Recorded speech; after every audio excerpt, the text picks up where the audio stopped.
2 Kings 5:17b. Ki lo ya'aseh od avdecha olah vazevach le'elohim acharim ki im lashem. The subject of avdecha, this is your servant, and here we have Naaman referring to himself in the third person as Elisha's servant. So, for your servant, literally we would say, will not make again. However, the object here, whole burnt offerings and sacrifice, we would say make, he will not again do, or offer might be better. He will not again offer whole burnt offerings and sacrifices to other gods except to the Lord. Idiomatically, we might say here when we have lo od, not again, we might say never in English to smooth this on out. But in any case, avdecha, your servant.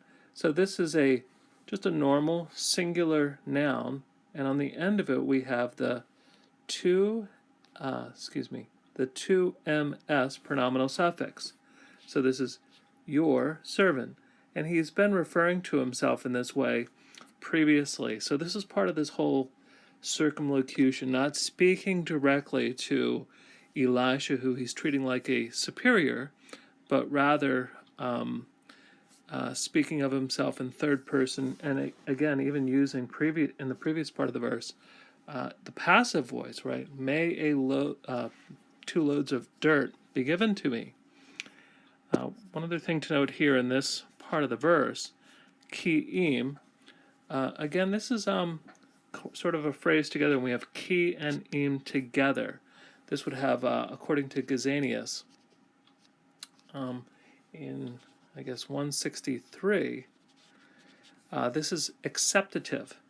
He will not worship any other gods with burnt offerings and sacrifices except Israel's God.